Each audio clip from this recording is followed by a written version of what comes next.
नमस्कार सभी को। आज हम रदरफोर्ड के परमाणु मॉडल के बारे में पढ़ेंगे। रदरफोर्ड ने अपने परमाणु मॉडल को समझाने के लिए स्वर्ण पत्र प्रयोग किया, जिसे हम विस्तार से समझते हैं। अर्नेस्ट रदरफोर्ड तथा उनके शिष्यों ने सन 1911 में सोने की बहुत ही पतली झिल्ली या पन्नी पर अल्फा कणों की बमबारी का प्रयोग किया। इसमें सोने की जो पतली पन्नी थी, जिसकी मोटाई 10⁻⁻7 मीटर या 100 नैनोमीटर थी, उसके ऊपर उच्च ऊर्जा वाले अल्फा कणों की बमबारी की गई या बौछार की गई। अल्फा कणों की प्रकृति जो थी वो हीलियम परमाणु के नाभिक के समान थी और ये धनावेशित कण थे। सोने की पतली झिल्ली के चारों तरफ जिंक सल्फाइड से लेपित वर्ताकार पर्दा रखा गया, जिससे कि बमबारी के बाद अल्फा कण इस पर्दे से टकराकर फ्लैश या प्रतिदीप्ति उत्पन्न कर सके और अल्फा कण सोने की पतली पन्नी से टकराकर किस दिशा में जाते हैं या किस पथ पर जाते हैं उसका पता लगाया जा सके।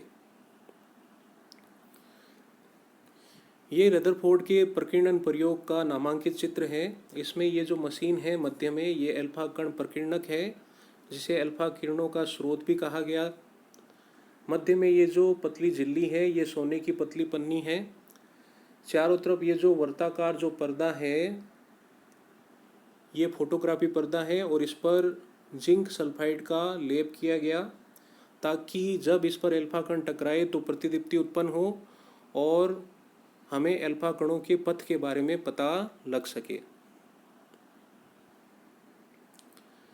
जब अल्फा किरण स्रोत से अल्फा कण प्रकीर्णक से अल्फा कणों की बौछार सोने की पतली पन्नी पर करवाई गई, तो अधिकांश अल्फा कण जो थे वो सोने की पतली पन्नी से अविक्षेपित हुए सीधे ही निकल गए। इन्हें अविक्षेपित अल्फा कण कहा गया। कुछ अल्फा कण जो थे वो सोने की पतली पन्नी से टकराकर कुछ डिग्री कोण से विक्षेपित हुए। इन्हें विक्षेपित अल्फा कण कहा गया। और 20,000 अल्फा कणों में से एक अल्फा कण ऐसा था जो सोने की पतली पन्नी से टकराकर 180 डिग्री के कोण पर विक्षेपित होकर वापस उसी दिशा में लौट आया। अल्फा कण प्रकीर्णन प्रयोग से प्राप्त प्रेक्षण जो थे वो इस प्रकार थे। अधिकांश अल्फा कण सोने की झिल्ली से बिना विक्षेपित हुए सीधे निकल गए। बहुत कम अल्फा कण जो है वो कुछ अंश कोण से विक्षेपित हुए।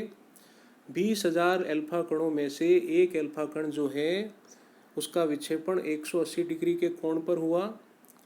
इस प्रयोग से प्राप्त जो प्रेक्षण जो थे वो अत्यंत अविश्वसनीय थे, क्योंकि 20,000 अल्फा कणों में से एक अल्फा कण जो है वो 180 डिग्री के कोण पर विक्षेपित होकर वापस उसी दिशा में लौट आया। स्वयं रदरफोर्ड ने अपने शब्दों में यह कहा कि यह परिणाम उतना ही अविश्वसनीय था जैसे अगर आप एक 14 इंच तोप के गोले को टिश्यू पेपर के टुकड़े पर मारें और वह लौटकर आपको ही चोट पहुंचाए। इन प्रेक्षणों के आधार पर रदरफोर्ड ने कई निष्कर्ष निकाले। रदरफोर्ड ने जो निष्कर्ष निकाले वो इस प्रकार थे कि परमाणु का जो अधिकांश भाग जो होता है वो खोखला और आवेशहीन होता है, इसलिए अधिकांश अल्फा कण जो है वो सीधे ही निकल गए। कुछ अल्फा कण जो हैं वो विक्षेपित हो जाते हैं, इसलिए निश्चित है कि उन पर प्रबल प्रतिकर्षण बल लगा। अतः समस्त धनावेश जो होता है वो परमाणु के अंदर एक जगह पर ही केंद्रित होना चाहिए। परमाणु में धनावेश का जो आयतन होता है वो उसके कुल आयतन की तुलना में बहुत कम होता है। इस धनावेशित आयतन को रदरफोर्ड ने नाभिक कहा। तो परमाणु में नाभिक की खोज का श्रेय जो है वो अर्नेस्ट रदरफोर्ड को जाता है।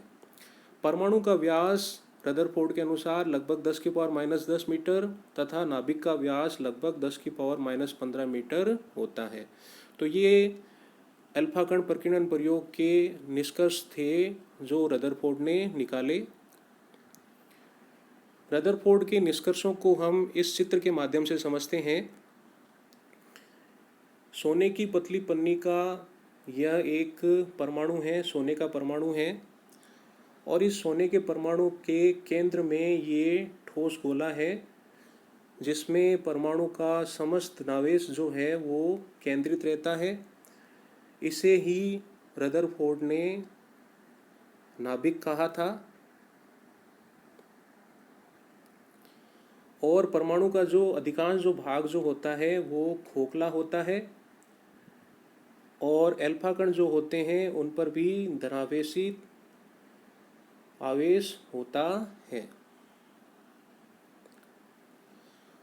चूंकि परमाणु का जो अधिकांश भाग जो होता है वो खोखला होता है, इसलिए अधिकांश जो अल्फा कण जो होते हैं वो सोने की पतली पन्नी से जब टकराते हैं तो अविक्षेपित होते हुए सीधे ही निकल जाते हैं।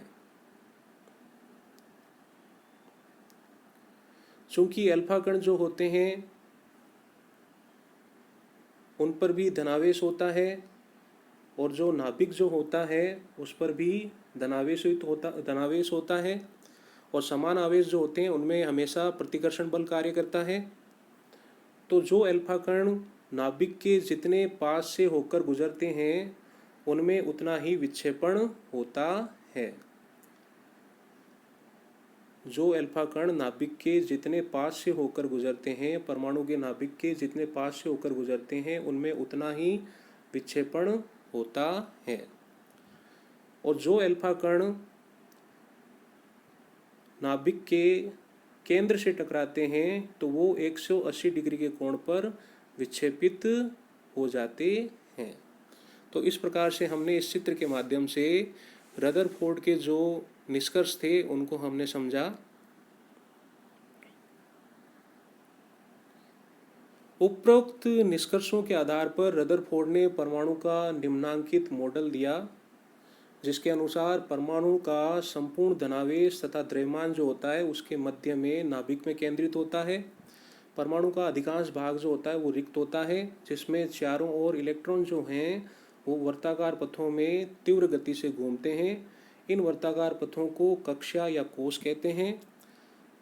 यानी कि रदरफोर्ड के अनुसार परमाणु के केंद्र में एक ठोस धनावेशित गोला होता है जिसे नाभिक कहते हैं और इस नाभिक में परमाणु का संपूर्ण द्रव्यमान और धनावेशित आवेश जो होता है वो केंद्रित रहता है।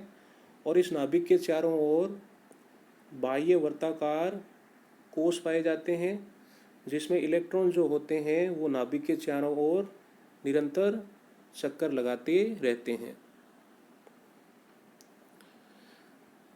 परमाणु जो होता है वो विद्युत उदासीन होता है, अतः निश्चित रूप से परमाणु में जितने इलेक्ट्रॉन होते हैं उतनी ही संख्या में नाभिक में प्रोटॉन उपस्थित होते हैं।